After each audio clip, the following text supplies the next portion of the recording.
तो मेरे प्यारो, जैसे कि लास्ट टाइम एक तगड़ी सी गाड़ी में बैठ के हमारे टोनी भैया आए थे और वो पीछे आके कहते हैं क्या हुआ, टाइम टैकेटी में पेंट गीली हो गई क्या? कैप्टन कहते हैं बड़े बड़े देशों में छोटी छोटी गलतियां होती रहती है। फिर वे कहते हैं कि तुम्हारा बंदा टाइम के आर पार नहीं गया बल्कि टाइम उसके आर पार चला गया। एंड वे गाड़ी से निकलते हैं और वे कहते हैं मुझे बस शांति चाहिए, इसलिए मैंने बनाया टाइम जीपीएस और मैं तो जीनियस हूँ और मेरे को शर्तें हैं जिससे तुमने मानना ही होगा। पहली, जो खोया उन्होंने ला के रहना है। दूसरी, जो पाया उसे नहीं खोना। तीसरी, हो सके तो जिंदा लौटना। कैप्टन कहता है मंजूर है। और फिर उन दोनों में दोबारा दोस्ती हो जाती है। फिर टोनी भैया अपनी गाड़ी की डिग्गी खोल के उन्हें उनकी शील्ड वापस करते हैं। वो कहते हैं इसे तुम ही रख लो, नहीं तो मेरी बेटी इसका लट्टू बना के खेलेगी। फिर कैप्टन कहते हैं टोनी तुमने मेरे लिए। फिर टोनी भैया कहते हैं ये तुम्हारे लिए ही बनी थी। एंड फिर टोनी भैया कहते हैं हमारी टीम आ तो रही है ना कैप? कैप्टन कहता है हम उसी कोशिश में लगे हैं। फिर हमें एंटमैन दिखाया जाता है और वो कुछ खा रहा होता है, मुझे इस चीज का नाम नहीं पता। और तभी वहाँ पर रॉकेट का रॉकेट लैंड होता है और वो एंड के सारे खाने को नीचे गिरा देता है। वो भी सोचता है इतनी मुश्किल से लेके आया था, सारा गिरा दिया। एंड फिर रॉकेट में से रॉकेट निकल जाता है। ओह फुंटी, हरी बाई का है। एंड फिर हमारी नील परी जाते जाते कहती है रोडी जरा लैंडिंग ध्यान से करना, रनवे पर एक डफर बैठा है। और तभी रोडी लैंड करता है। इसे देख के हमारे एंटमैन को हार्ट अटैक तो नहीं, किडनी में कैंसर जरूर हो गया होगा। फिर हमारे स्मार्ट हल्क आके एंटमैन को 2 चीज देते हैं खाने के लिए, मुझे नहीं पता इस चीज का नाम।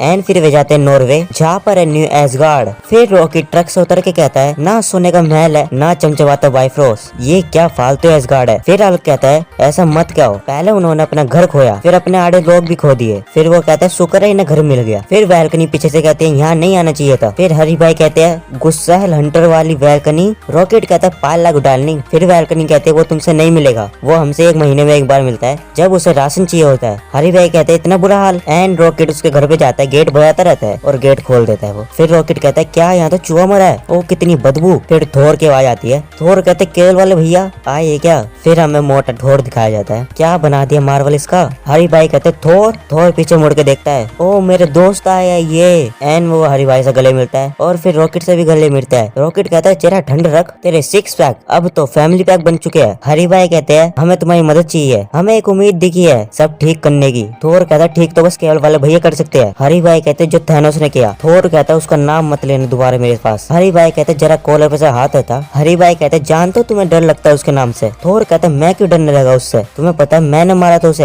यहाँ पर है कोई जिसने मारा था उसे? कोर कहता है स्ट्रॉमबेकर ने। थोर कहता है वो किसके हाथ में था? मेरे। हरी भाई कहते हैं जानते हो तुम परेशान हो, मैं भी कभी परेशान था। और जानते हो मेरी मदद किसने करी? थोर कहता है नताशा। हरी भाई कहते हैं नहीं तुम थे वो। फिर थोर ने मदद करने के लिए हाँ करा कि नहीं। नेक्स्ट पार्ट में बताता हूँ। अगर ये एपिसोड 7 अच्छा लगा है तो एक लाइक एंड सब्सक्राइब जरूर कर देना। तब तक के लिए बाय बाय।